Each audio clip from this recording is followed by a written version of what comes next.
Assalamualaikum warahmatullahi wabarakatuh. Saya Alia Safia Rahman, nomor absen 1 dari kelas 12 IPA 1. Di ujian praktik bahasa Indonesia kali ini, saya akan menceritakan sebuah cerita rakyat yang berasal dari Sulawesi Barat yang berjudul Kisah Hawadiah. Pada zaman dahulu kala, hiduplah dua orang gadis yang tinggal di sebuah desa kawasan Mandar. Gadis yang pertama bernama Bukandari dan gadis yang kedua bernama Hawadiah. Kedua gadis ini memiliki perbedaan yang sangat mencolok. Bukandari adalah gadis yang kaya raya. Ayahnya memiliki perkebunan kelapa yang sangat luas dan juga memiliki usaha pembuatan minyak goreng. Sementara Hawadiah adalah anak yatim yang berasal dari keluarga miskin. Ia bersama ibunya membantu usaha keluarga Bukandari. Pada suatu hari, Bukandari bersama ayahnya sedang panen kelapa di kebunnya. Hawadiah beserta ibunya turut membantu keluarga Bukandari untuk mengumpulkan buah kelapa yang sudah dipetik dari pohonnya. Setelah setengah hari bekerja, mereka semua berhasil mengumpulkan ratusan butir kelapa. Dan ayah Bukandari memberikan Hawadiah beserta ibunya 5 butir kelapa. Sesampainya di rumah, ibu Hawadiah memarut dan juga memasak kelapa itu untuk dijadikan minyak. Lalu minyak itu dititipkan kepada ayah Bukandari untuk dijual ke Pulau Jawa. Keesokan harinya, terdengar kabar bahwa ayah Bukandari akan segera berangkat ke Pulau Jawa.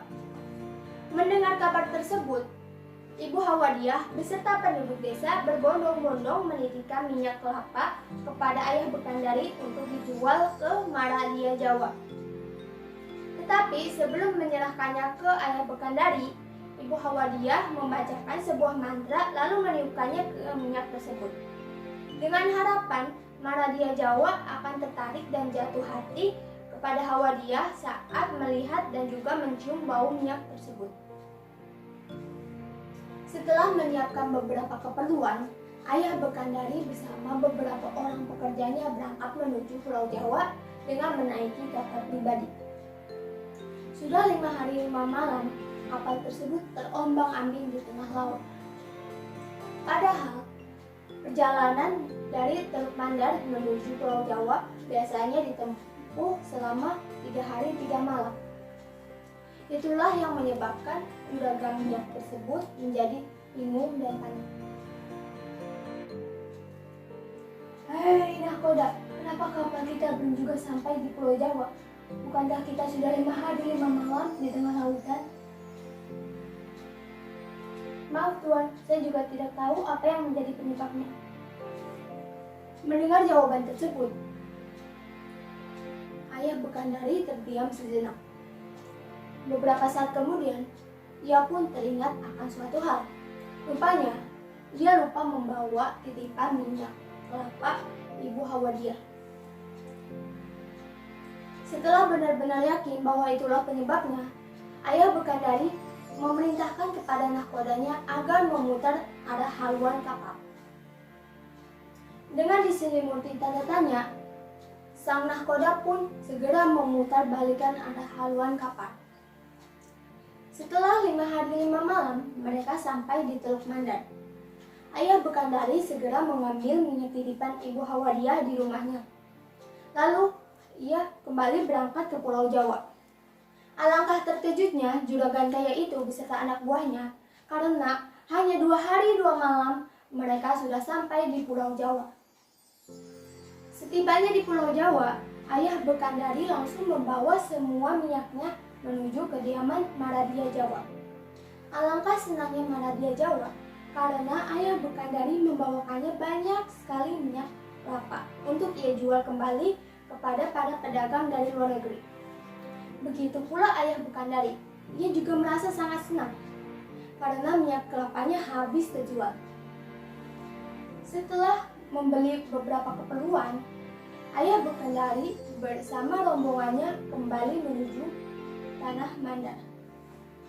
Di tengah perjalanan, ayah Bukandari dikejutkan kembali oleh peristiwa aneh. Ia sudah 4 hari 4 malam terombang-ambing di tengah laut. Rupanya, ia teringat akan suatu hal. Ia lupa menjual minyak kelapa Ibu Hawadiah kepada Maradia Jawa. Lalu, ia segera memerintahkan kepada nahkodanya agar kembali menuju Pulau Jawa.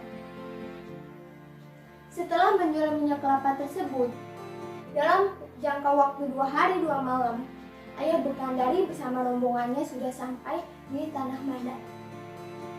Sementara itu, Maradia Jawa sedang asyik memperhatikan wadah minyak kelapa yang diberikan terakhir oleh Ayah Bekandari. Alangkah terkejutnya Maradia Jawa ketika ia membuka wadah tersebut. Ia melihat seorang gadis cantik yang memantul dari permukaan minyak, yang tidak lain dan tidak bukan gadis itu adalah Hawadiah. "Hei, bukankah gadis ini yang sering muncul di dalam mimpiku?" ujar Maradia Jawa di dalam hati. Kali ini Maradia benar-benar yakin dengan keberadaan gadis yang ada di dalam mimpinya. Ia pun berniat untuk mencarinya ke Tanah Mandar. 2 minggu setelah Ayah Bekandari mengantarkan minyak kelapa ke Pulau Jawa, Maradia Jawa meminta untuk ikut pergi ke Tanah Mandar untuk mencari wanita yang selama ini dia impikan. Setibanya di Tanah Mandar, Maradia Jawa tinggal beberapa hari di rumah Bekandari. Maradia Jawa disambut hangat oleh keluarga Bekandari. Diam-diam, Bekandari menyukai Maradia Jawa. Tetapi, Maradia Jawa ini mengetahui gelagat si Bekandari. Tetapi, dia juga mengetahui bahwa itu bukan gadis yang ia impikan selama ini. Pada suatu pagi, ketika Maradia Jawa bersama Ayah Bekandari sedang duduk-duduk di teras sambil menyantap hidangan pagi, tiba-tiba lewatlah seorang gadis cantik. Lalu Maradia Jawa terperangah menatap gadis itu. "Hei, siapa gadis itu? Sepertinya aku pernah melihatnya." "Maksud Tuan, gadis yang baru lewat itu?" "Iya, Pak. Gadis itu adalah Hawadiah. Dia seorang yatim dan miskin. Ia juga buruh kerja di kebun kelapaku." Mendengar jawaban tersebut, Maradia Jawa hanya tersenyum. Dan ia juga mencoba mencari tahu tentang keberadaan Hawadiah ini. Ketika hari menjelang siang, Maradia Jawa berniat untuk pergi ke rumah Hawadiah. Saat sudah sampai di ujung desa, ia melihat sebuah rumah panggung yang sudah tua. Dengan perasaan ragu-ragu, dia mengetok pintu rumah Hawadiah. Dan betapa terkejutnya Maradia Jawa ketika melihat gadis yang selama ini muncul di dalam mimpinya. "Tidak salah lagi, ini adalah gadis yang sering hadir di dalam mimpiku," ucap Maradia Jawa dengan menggebu-gebu di dalam hatinya.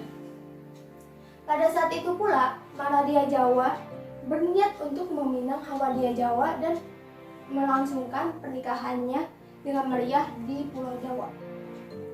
Mendengar kabar itu, Bekandari merasa iri dan dendam kepada Hawadiah. Ia mempunyai rencana jahat untuk mencelakai Hawadiah. Keesokan harinya berangkatlah mereka ke Pulau Jawa dengan menumpang kapal milik Ayah Bekandari. Di tengah perjalanan, Bekandari menyuruh beberapa anak buahnya untuk menculik Hawadiah. Kemudian Hawadiah dibawa ke suatu tempat yang sepi di dalam kapal. Lalu, si Bekandari mengambil tazu dan juga menyiramkannya ke muka Hawadiah, sehingga muka yang tadinya mulus dan lembut menjadi kasar dan juga berantakan tidak karuan. Setelah itu, Bekandari melepaskan Hawadiah untuk menemui calon suaminya, yaitu Maradia Jawa. Hawadiah tidak berani untuk menceritakan peristiwa tersebut kepada Maradia Jawa karena dia diancam akan dibunuh jika menceritakan itu semua oleh Bekandari. Alangkah terkejutnya Maradia Jawa saat melihat wajah calon permaisurinya. "Hei, apa yang terjadi denganmu?" "Maafkan Dinda, Kanda. Dinda terlalu ceroboh saat berkeliling kapal, sehingga Dinda ketumpahan tazu." Ketika Maradia Jawa mendengar jawaban tersebut, ia merasa kecewa terhadap Hawadia. Ia juga tidak bisa berbuat apa-apa. Namun, ketika sampai di Pulau Jawa, Ibu Maradia Jawa tidak menyetujui pernikahan Hawadiah dengan Maradia Jawa karena Ibu Hawadiah melihat wajah Hawadiah ini sudah rusak dan juga kasar. Kemudian Hawadiah diasingkan ke sebuah tempat untuk dijadikan penjaga sawah Maradia Jawa.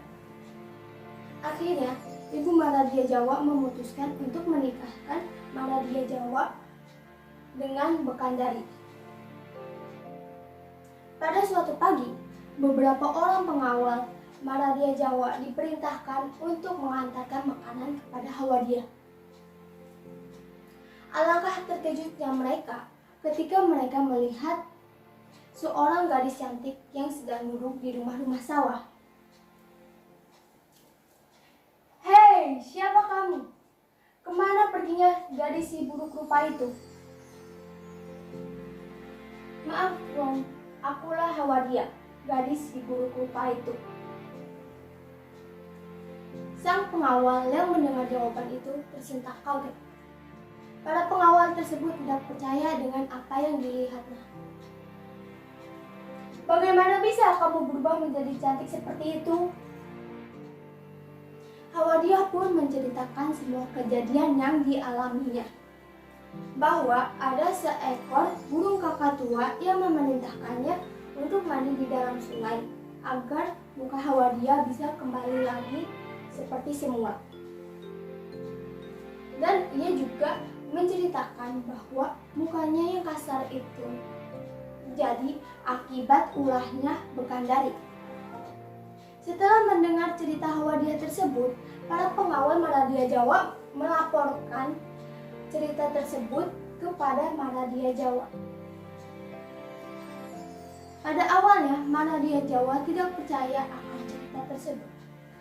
Namun, karena penasaran, Maradia Jawa memutuskan untuk melihat keadaan Hawadiah sekarang.